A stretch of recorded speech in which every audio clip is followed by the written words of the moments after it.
Thank you for listening to the Mostly Football Podcast. I'm your host, Lauren Miller.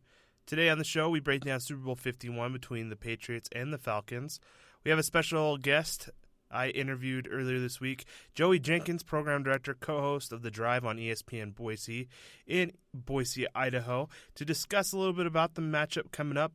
He used to live in Atlanta, so we'll get his take on the game. Also, I am joined today for my guest host. It is Freddy Lemmo. We'll discuss Super Bowl party do's and don'ts, and also what foods you should have when you're watching the big game. So stay tuned. This is the Mostly Football Podcast. Omaha! At 5. Pass is intercepted at the goal line by Malcolm Butler. Unreal.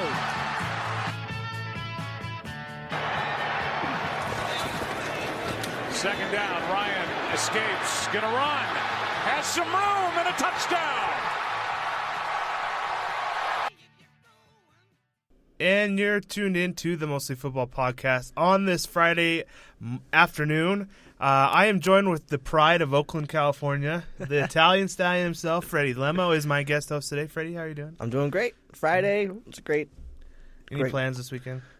There's really nothing on TV going on, just really nothing going on. So it's going to be a boring weekend, I think. Yeah, I was debating on going to like a museum.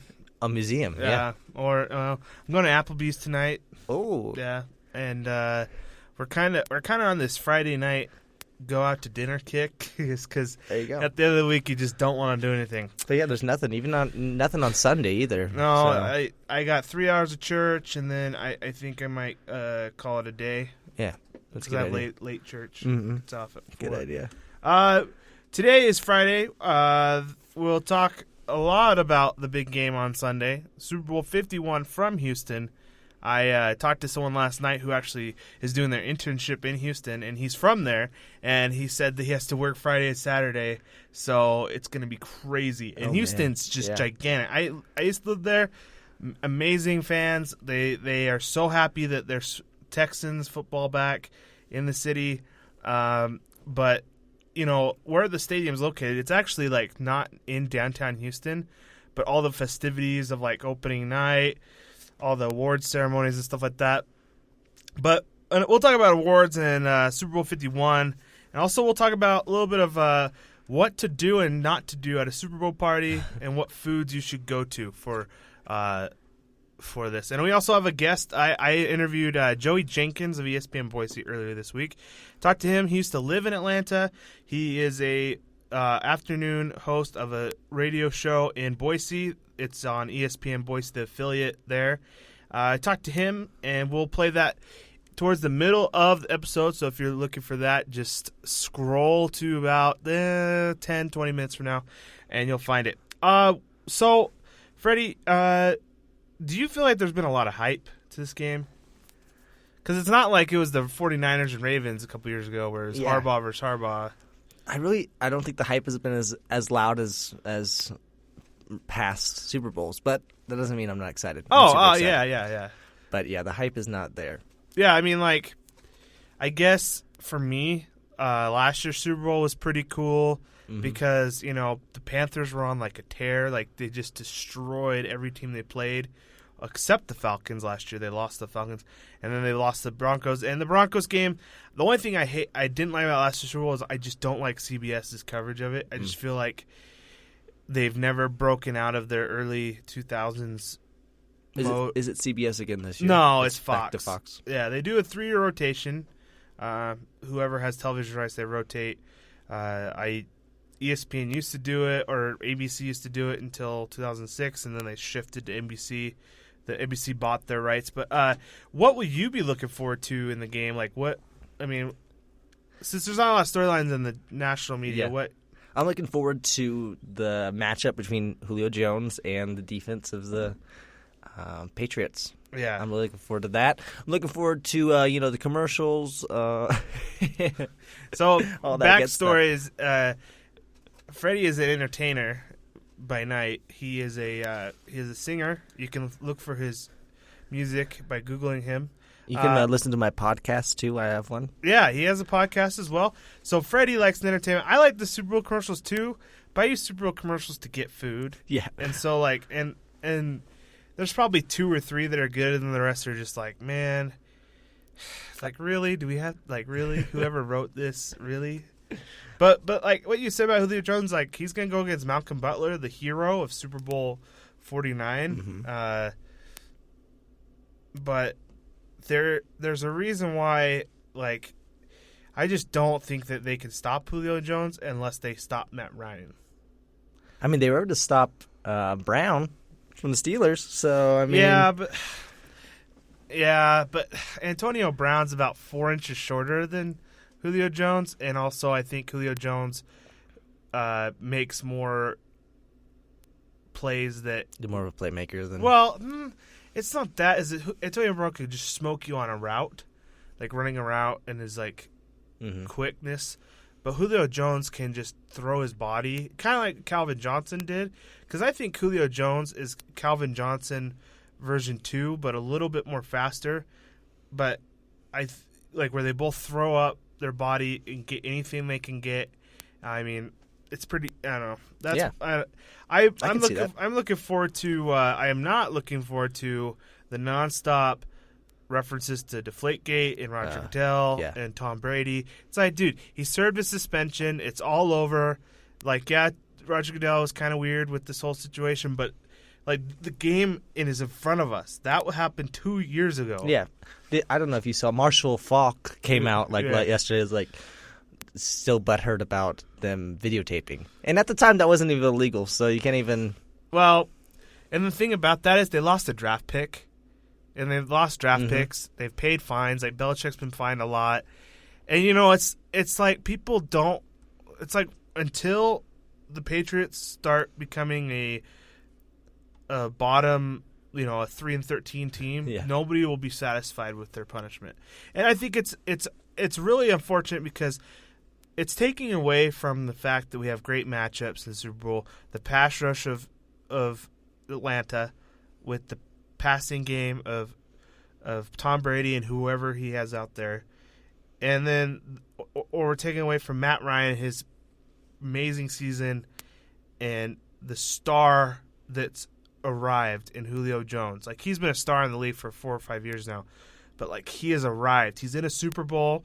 That's a difference between Hall of Fame players and just good players, is taking your teams to championships and performing.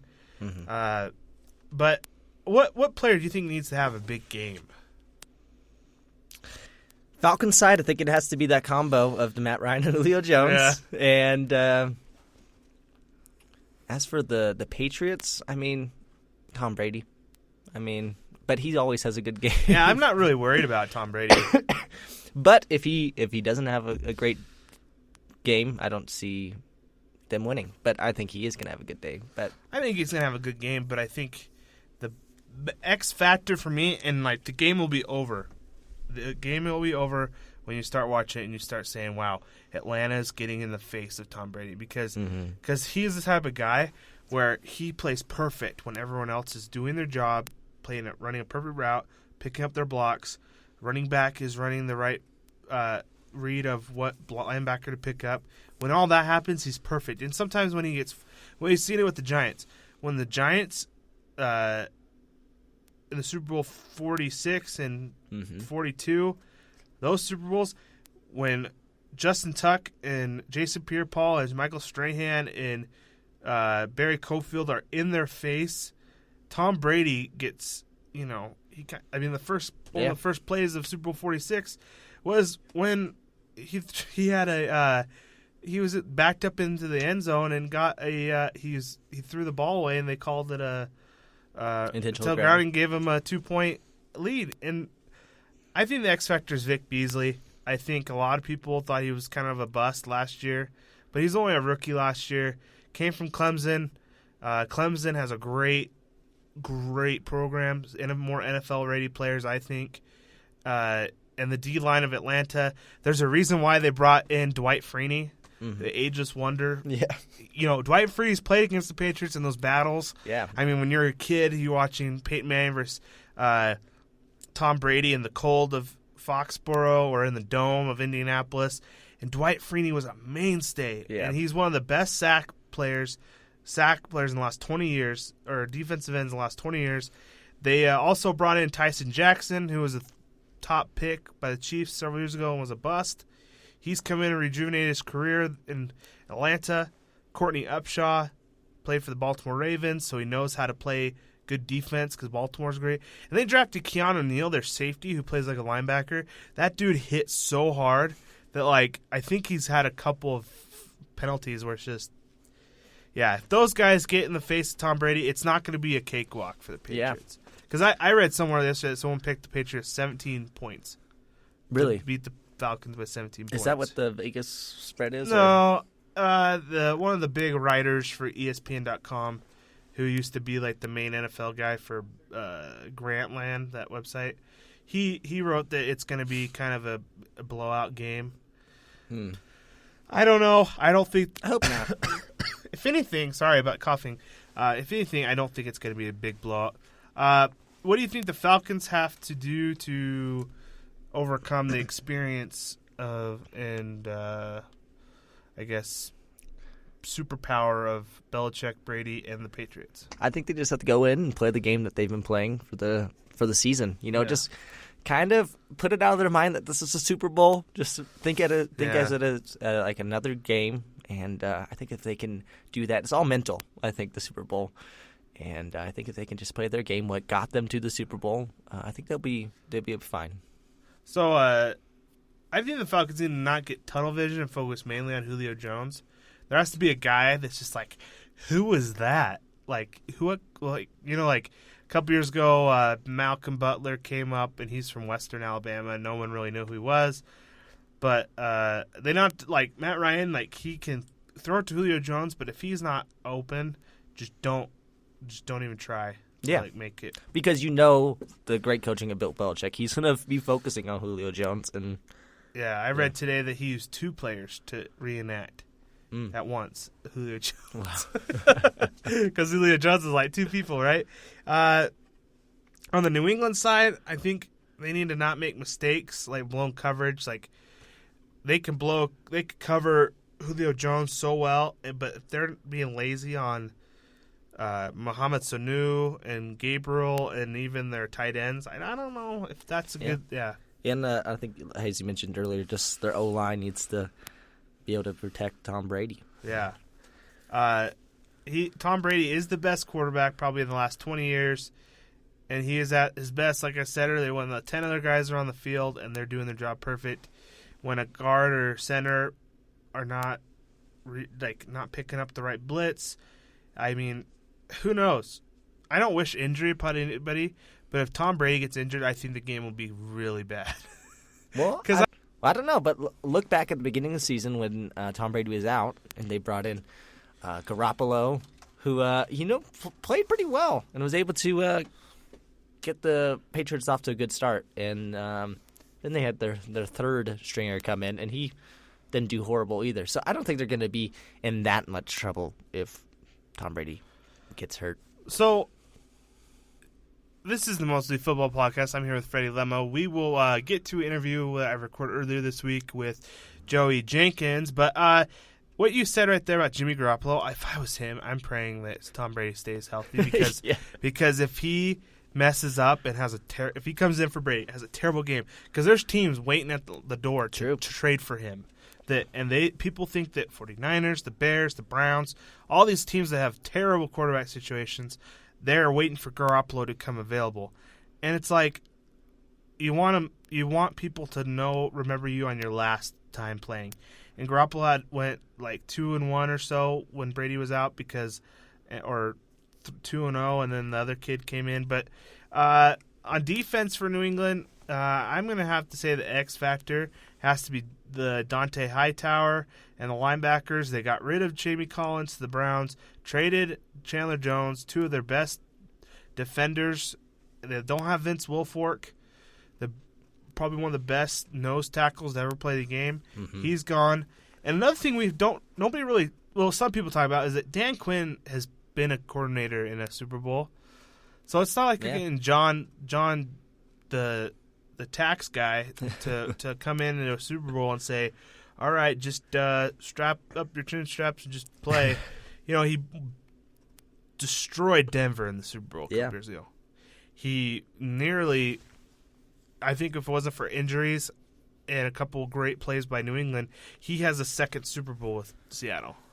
Yeah, that's something you can't write off. Yeah, did you know Jimmy Kimmel show? Mm-hmm. So you know that Guillermo guy? I watched the one where at the Super Bowl media day the other day, and Guillermo asked Dan Quinn these questions, and Dan Quinn just totally responded like a serious reporter, and like he asked some of the funniest questions to him, and then he got Bill Belichick to smile twice. And he asked most of the Patriots, how come Tom Brady smells so good? Or like, maybe you should link that on your your it's Facebook. hilarious. That'd be funny. Yeah, I will post that on the Facebook page. Guillermo, he also has gone to the NBA Finals before. Did you see fake Tom Brady at the interviews as well? No. There's a guy from Bleacher Report who they have a very good quality. It looks just like Tom Brady, and he asked Tom Brady a question. It was pretty funny, and Tom Brady was just like, "What the heck?" Yeah, and Tom Brady. I think Guillermo got on a step ladder from far away, and said, "Tom Brady, can you sign my football?" And it was a soccer ball, and like he goes, "No." He's like, "Tom Brady, can I smell you? Your teammates say you smell like flowers." He goes, "No." But anyways, Let's dive into some stuff here. Who do you think will be the Super Bowl MVP? Who do you think is going to be like the Super Bowl MVP? Tom Brady. Tom Brady. I think it's going to be Tom Brady, and I would love to see that. I would just love to see Goodell hand him over the MVP trophy. And well, here's the thing: if the Patriots win the Super Bowl, I think Tom Brady should just walk away. 5 rings. No one's going to get close to that. Nobody. But it's not like he's going downhill anytime soon. Well, he's got 2 or 3 more years on his contract where he's making $15 to $24 million a year. But if you're Tom Brady, what if this is it? Don't you want to leave on the last best game of your 5 rings? But I mean, next year, do you think the Patriots are going to be a crappy team? No. They might even have a chance next year. I mean, think about that though. Next year, I don't think the Falcons are going away. Even win or lose, I think the Falcons are going to be better next year. Yeah, because it's they'll lose Shanahan to 49ers. They have a couple free agents, but their team is intact. They have young players mixed with veterans. I don't think they're going to go away anytime soon. I was kind of disappointed that running back Devonta Freeman was already preaching and campaigning for a contract for money. It's like, dude, when you have to share the load with another running back, with Tevin Coleman, and the leading production maker or production person on the team is Julio and Matt Ryan, I don't know if you deserve that much money. He did have a good year. I mean, he was on my fantasy team. He got me a lot of points. Yeah, But I think the Falcons win this game. I don't think they'll go away. I could see them winning one more in the next 3 years. Just until Matt Ryan is done. So if either team wins, who's winning the MVP? So if Patriots, I'm going to go. If the Patriots win, I'm going to throw a wild card out here. Okay. Wild card. Nobody will ever pick this guy because of his past, but LeGarrette Blount. Okay. LeGarrette Blount, say he has 135 yards rushing. You heard it now here, guys. And he has like 2 touchdowns because what they like to do is just get to the red zone, just let him just walk in. So a couple touchdowns. If the Falcons win, I don't think there's anybody else you can give it to. Matt Ryan, quarterbacks are more these people that vote are more lenient towards quarterbacks. So final score prediction. What do you think? Ooh.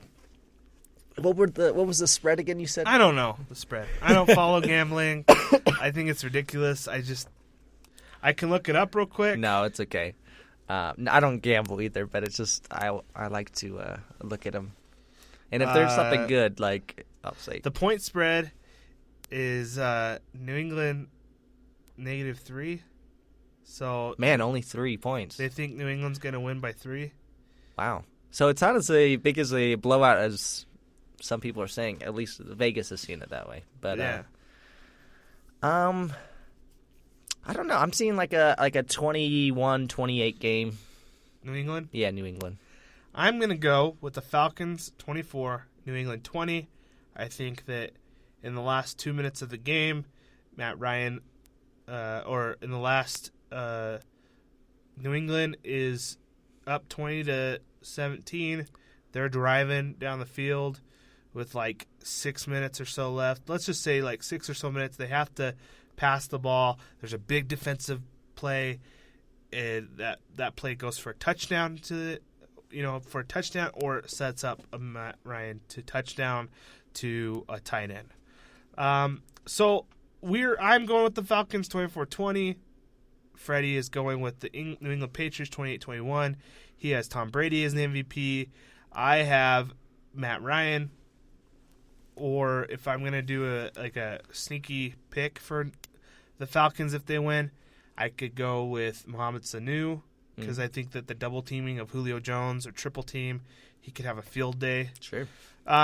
So the next segment of the show, we have I interviewed Joey Jenkins of ESPN Boise. He's on-air host for a program every day, the drive time program from 2 to 6 called The Drive with Joey and Gold. He is the program director. He has covered University of Idaho, Washington State. He's covered Boise State sports, and also he used to live in Atlanta, so he kind of knows a little bit about what it means for the city. So we are going to play this interview, and then we'll talk about the awards right after.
So that was a great interview.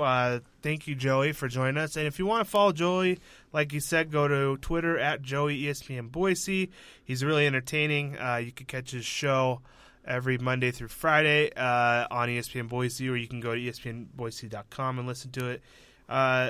Thank you, Joey. So every weekend before the Super Bowl, I think actually Super Bowl week starts like on Monday, where you have the media day, you have the player interviews throughout the week, you have Saturday night is the award ceremony, and then on Friday or on Saturday night as well, they announce the Hall of Fame members, which I'm really hoping is a good year for me. I'm a Bucs fan. I hope John Lynch finally gets in.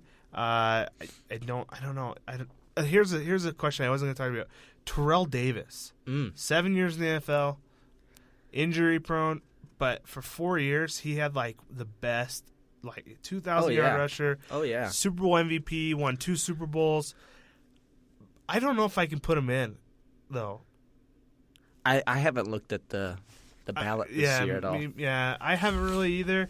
There's a couple guys that have been on it for a while, but I don't know. I think, but I don't know. They put Jerome Bettis in. They could just put him in. Yeah, that's true. Jerome Bettis had like 6 good years, and he played a long time, but just I think his personality got him in. So Freddie, the awards are coming up. We're going to talk about the awards. The AP, the Associated Press writers, vote for the honors. Okay. Let's start with the MVP. A lot of people have about 3 people in the MVP conversation: Brady, Ryan, and Rodgers. Rodgers went on a great streak to end the season. Had a terrible, well, not terrible. The Packers had a terrible NFC Championship game. Yeah. But regular season MVP, Tom Brady only played 12 games, but tore it up. Only had like 2 interceptions. What are your thoughts? I'm giving it to Tom Brady. I know I just sound like I'm the biggest Tom Brady fan, which I'm not. He's from the Bay Area, right? Yeah, he is. Yeah. But you have to respect someone who just has a great season, and I'm in awe of him this season. I've never been a Tom Brady fan, but this year he's kind of made me a fan. So Matt Ryan is my pick. He had 4,900 yards passing, 9.3 yards per pass, 38 touchdowns, 7 interceptions, 70% completion percentage. He is my pick for the MVP. I wouldn't be surprised if the writers put a lot of stock into Aaron Rodgers. Sure. But anyways, yeah. So what? It's kind of weird. They have an offensive player of the year, defensive player, and MVP. Yeah. It's kind of interesting because I think that they can also. I think they should have an offensive MVP and a defensive MVP instead of having 3. Yeah. So, I'm going MVP Tom Brady, offensive player of the year. I'm going Matt Ryan. Okay. Well, I'm going with Ezekiel Elliott for my offensive player of the year because the dude he's a machine. Yeah. He with a rookie quarterback. He's a rookie with a rookie quarterback. His offensive line. I think if his offensive line could be the MVP or the offensive player of the year candidate, they should get it. But you got to give it to the next best thing. He had 5.1 yards per carry, 15 touchdowns, over 1,600 yards rushing. The dude carried the Cowboys when it was a third down, first down. He just carried the load and made Dak Prescott look like the Cowboys got a gem. Yeah. I have Ezekiel Elliott for Offensive Player of the Year. Defensive Player of the Year, I'm going with Von Miller. Yeah, me too. I'm going with Von Miller. The dude just got a fat contract, and he performed well. Yeah, for good. Yeah, because sometimes he's people, living up to it. Yeah, like 6 years ago, the Vikings had a guy named Ray Edwards or something like that. Huge success in Minnesota. Minnesota's like, dude, you can walk because we're not paying you what you want. So he goes to Atlanta. Total bust. Doesn't work out. But Von Miller, he had 62 solo tackles, over 80 combined tackles, 13.5 sacks, 3 forced fumbles, and the Broncos were a quarterback away from actually, I think, being in the AFC Championship game against the Patriots. Sure, yeah. I think that's a good pick, Von Miller. Yeah, if he doesn't win it, J.J. Watt was gone this year. I think Von Miller and J.J. Watt are clearly on another level above defenders in the NFL. Mm-hmm. You could probably throw in what's his name? You probably throw in his name's slipping from me. The corner. You could probably if Earl Thomas is healthy, I think he is in another league because when he injured the Seahawks, kind of, he holds the defense together. So rookies this year, there's a couple great rookies. There's a couple rookies that struggled. Offensive rookie of the year, who do you got? Ezekiel Elliott. Yeah, for sure. Definitely. So I'm going to go with Dak Prescott because for a guy that was thrown in, I watched that play live when Tony Romo was sliding. It's like he got crunched by Cliff Averill. And I'm just like, because I messed up my back this Another summer. Cowboys season. Another 4-12 season. They're going to draft a. But you know what? That had to happen. Just like Drew Bledsoe to Tom Brady, there's moments in sports where you have to say that where the football gods, if they ever existed, says, Cowboys, you've suffered enough. I'm gonna make this player die. And Dak had 23 touchdowns, 4 interceptions, gave the ball to a lot of Ezekiel Elliott, had 3,600 yards passing. Great season for a guy that was supposed to be the third-string quarterback this year. Yeah. Kellen Moore breaks his foot. Tony Romo hurts his back. Tony Romo gets healthy. Cowboys say, no, we're going to stay with Dak. But they almost beat the Packers. Aaron Rodgers was superhuman and made the throw of a lifetime almost. Or to, I already forgot, it was Jared Cook. Defensive Rookie of the Year, this guy, my pick, this guy I was really worried about because I thought he would turn down the road of a guy like Jamarcus Russell as far as thinking it's all about him. But there's language in his contract, and the Chargers are really lazy and don't want to pay guys. So I picked Joey Bosa. Yep. 10.5 sacks. He missed the first couple games, but if he would have played in the first couple games, I definitely think him having more. I think it's the Chargers did a good job drafting him because they play Alex Smith in the division. They play Derek Carr in the division. If Paxton Lynch comes around, he has some mobility to him. All three of those quarterbacks have mobility. Yeah, I think it's a bright spot for the Chargers. Little Joey Bosa, maybe something to look forward to. Yeah. Well, they're playing in a soccer stadium the next 3 years, and they're sharing a stadium in a city that really doesn't want them. Yep. So if you can have Joey Bosa be the flagship leader of the Chargers with Melvin Gordon, with Keenan Allen, if they get an offensive line to protect Philip Rivers and another weapon. Keenan Allen was hurt this year, but that's why the Chargers fell apart. Mm-hmm. Comeback Player of the Year. They give something to tell you about Offensive Rookie of the Year. I read today there's 2 Offensive Rookie of the Year awards. There's one that Pepsi sponsors. Okay. And then there's one that the AP that's like the official, right? Weird. Okay. The Pepsi one was won by Dak Prescott this morning. Oh, so it's already awarded.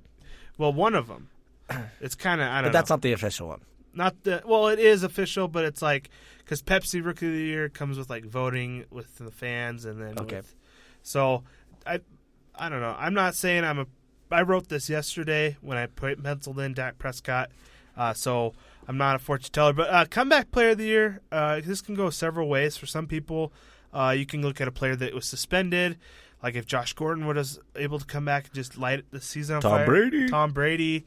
Tom Brady played last year. I'm just talking like players that missed significant time last year. You look at players that either had a suspension or had a significant injury. I'm going to go. You go first. So many. I mean, I'm up in the air between like DeMarco Murray. Yeah, he had a terrible year last year. Yeah. In Philadelphia. Philadelphia Eagles are the train wreck waiting yes. They won't. They're on the right track right now because they finally have a coach that's more about the team than himself. Mm-hmm. So, or maybe Jordy Nelson from the Packers. Great choice. I would be I think Jordy Nelson has a good shot at that because you saw how much better the Packers were with him. And my comeback player of the year choice is Le'Veon Bell. I think that he had a injury-riddled season last year. If they had him in the playoffs, I could see the Steelers winning last year. But comeback player of the year is Le'Veon Bell. He had 1,800, almost 1,900 yards, total yards. Made Big Ben's season a lot easier. So the final award I want to discuss, I'm not going to talk about the Walter Payton Man of the Year because there's 3 nominees. Who was it? Fitzgerald, Greg Olsen, and I don't know, someone else. But that's a good award. I like the meaning of it. But I'm more of the Coach of the Year. Who do you have as Coach of the Year? I have it between 2. Who? The great Bill Belichick, obviously. And then Jack Del Rio with the Raiders. He's a Bay Area-born boy. My dad actually played with him in baseball. Wow. Yeah, he said he was just a massive guy. Dude, I've seen him live because I went to a Broncos game like 5 years ago, and I was in like the 7th row. The dude just like, if you think the dude looks, he was built. Yeah, he's All-American in baseball and football, and I just was really impressed with the way he coached the Raiders this year, who have been abysmal the past few years. If they get rid of Jack Del Rio, I'm going to be so mad. I think they'd be stupid, but I don't think they will. No, they finally have a good thing going. They have a quarterback. They're out of their salary cap disaster. They're moving. What? We don't know. I don't know. That stadium thing's falling apart. I think Mark Davis needs to. He doesn't drive nice cars. He drives a minivan and has a block cell phone. I think they need to go with him paying some more of that money to pay it off. But anyways, there'll be some guru, Vegas, international, foreign guy that comes in and says, hey, give me a slice of the Raiders and I'll build you your stadium. There's a lot of people that just are from all over the world that go to Vegas. My Coach of the Year, he's only won it once in his career. Back in 2002, I'm going with Andy Reid. Okay. I think that losing Jamal Charles, having defensive injuries, even though they had a good year last year, but to make Kansas City so consistent, they play in the toughest division this year, and they won it. I think Andy Reid deserves the Coach of the Year. Bill Belichick, I think they should probably name the award after him. Yeah, because I think that they don't want to give it to the same person. But Del Rio or Andy Reid, I think, are both great candidates for it. You could also say Jason Garrett for the Cowboys. Sure, yeah. But I think that Jerry Jones should win Executive of the Year because he drafted 2 of the best players in the NFL in the same draft. Best players in the league right now, like the season. Dak Prescott had an unbelievable season, and so did Ezekiel Elliott. And then, so our last segment of the show, we're going to make this a little bit longer than usual. We're not going to do the typical stat of the day and game ball because there's not been a game played. Unless you want to count the Pro Bowl. I watched the Pro Bowl for 2 minutes, and I turned it off because I was like, they're not tackling. They're lifting a guy up like they're hugging him. Haven't seen him in 10 years. Favorite Super Bowl food? Go-to food. You have to have it. I'm going with 7-layer dip. I love just getting a good dip and getting some good chips. But then, are you a guacamole guy? I like guacamole. There's guacamole in the 7-layer. But then, I know, but some people stay away from the guacamole. Oh, okay. Followed by wings. Wings? Okay. My favorite Super Bowl food is pizza sometimes when there's good pizza, like homemade pizza. But I am like a tacos guy or hot, like chili dogs. It has to be something handheld. Yeah. It's got to be something. Can't use nachos. A fork. Nachos. I'm telling you, me and my dad growing up, every Sunday after church, watch the late afternoon football game, have these massive nachos after the afternoon game, take a nap, and then watch the Sunday night game. That sounds like heaven. Yeah. Nachos with jalapenos, salsa, cheese, ground beef, and a little bit of sour cream. And if you have guacamole in your fridge, throw that on there. So what you do is you take a glass plate, put your chips, put your cheese, put your meat, put the meat in say you have jalapenos. You put that on, and then you put the cheese, dump it all over, like shredded cheese. put it in the oven as a broil. Oh, we're going way hot. Yeah, and it just cooks really fast. Take it out. It's steaming hot. The chips are combined together, and then put your stuff on it, and that's so good. I talked to people, and like I had a friend send me like a buffalo chicken dip. That sounds really good. I saw one of those tasty videos where you cut up a cheese stick, and then you put in like some type of like dough, and you make like they're like these hush puppies with jalapeno. Like you put. That sounds good. Yeah. What do you have in this? We're getting one of those big hoagie sandwiches. Okay. Long ones. Me and a couple of my were you neighbors. deciding? Because you went out to the Facebook query okay. and you... So Walmart has the best try. Walmart, if you want to sponsor this podcast, just email me. But Walmart had the best price, 6 foot for $38. Yeah, and they actually have good subs. Yeah, I've had 'em. my sister had a get-together, and she had tons of sub. On a sandwich, though, if you're going to do a cold sandwich, I'm more of like put all the meat you can on it, turkey, ham, roast beef. Pastrami. Also, I like putting the red wine vinegar on it with lettuce. Cool. Yeah. I found an article that has every state's top go-to Super Bowl in Idaho. Yeah. Was simple cheesy creamy mac and cheese. So I don't know if I believe that. I don't know about that either. But let's see, California. That's where I'm from. Cupcakes? What the frick? No, cupcakes, man. That cupcakes. Decorated cupcakes. So so cupcakes. That's a good fourth quarter meal right there at the end of the game. Sure. You've had so much carbs and calories. Do you have like a drink? Like, do you like a special, or do you just like? I just like Coke. Yeah. But one year my mom made tacos, like street tacos, and we got al pastor, and I had Coke, and it was just a great meal. Oh man, you're getting me hungry I'm getting hungry too. It's almost lunchtime. We're almost done with this show. This is the Mostly Football Podcast Super Bowl edition. Do you have any traditions? Like, do you go to someone's house? Do you have a certain...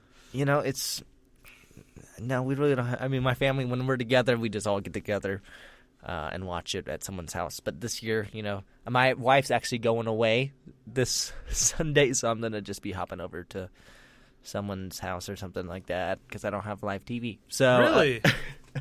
Well, there is a Super Bowl party that I got invited to that I got turned down because I'm hosting my own. My traditions is always with my family, except last year and this year. But good food, limited distractions. Oh yeah. I do not like talking about. Are you gonna watch the halftime show? That's when I'm gonna turn it off. Because it's Lady Gaga and she's gonna make some kind of political statement. And we're not a political type people on this podcast, but I'm telling you, the commercials. There's going to be so much negativity in the commercials, I think, and in the Super Bowl. Yeah, there's the one going around from Budweiser. Yeah. That's already showing some negativity. So I like to separate sports and politics as much as possible, and when you mix them together, it's terrible. Yeah. Nothing good happens. Let's preserve Super Bowl Sunday as its own holiday of only football and the food and the friends and the family. I'm with you. Amen. Instead of political statements, I mean, I remember, but you too, when they performed the Super Bowl, you were pretty young probably to remember this, but after 9/11, they had a pretty powerful patriotic one where they paid homage to the fallen people of the 9/11 attack. So that was great. But last year there was a big, Yeah. It's like, gosh, it was terrible last year. Mm-hmm. I read somewhere that some people were like, yeah, the video of old halftime shows was pretty cool. I think they should have a Super Bowl 50 reunion. They kind of did. They did Beyonce and Bruno Mars and Coldplay, but I remember, I think it would be cool to have Aerosmith. It would be cool to have get the Boss, Bruce Springsteen in there. Springsteen, have the Who. No Black Eyed Peas, none of this. Katy Perry was pretty good a couple years ago. Yeah. Yeah. I liked Bruno Mars a couple years ago when he was on his own. Yeah. Oh, I remember that. We're at my house, and my little sister, so she was like 14 or 13, 14, 15, obsessed with Bruno Mars. She cried when he just like came out, and that was the only reason why she watched the game. So I'm like, oh, well, And that's why it gets such a big viewership, because it has something for everybody. Yeah. It's got something for the ladies who just want to see the funny commercials, the guys who just want to watch the game, and it's got everything. It's the greatest, one of the greatest days of the year. Yeah, it is. So we're gonna wrap up the show. Freddie is going with the Patriots. I'm going with the Falcons, and kind of an upset. Great game. Stay safe. If anybody wants to chime in on what to talk about for the podcast going forward after the Super Bowl, on Tuesday we will have the post Super Bowl recap show with David. Will join me. We'll discuss what happened in the game at length, and then also we will going forward we're going to break down a division in every, like what they need to do in the offseason, review what could do better. We'll start with the probably the worst division in NFC West. Okay. This past year, the NFC West was pretty blah. Yes. So now we will turn off the mics, and we hope you enjoy the Super Bowl. Thank you, Freddie, for joining me. Yeah, thanks again. Well, we will talk later about the Super Bowl. If you have any cool stories or tips about the Super Bowl, post on our Facebook page, and we are also on iTunes and Spreaker.com. We're no longer on SoundCloud, so go to Spreaker.com, search Mostly Football. Have a happy Super Sunday, and we thank you for listening. Have a great day.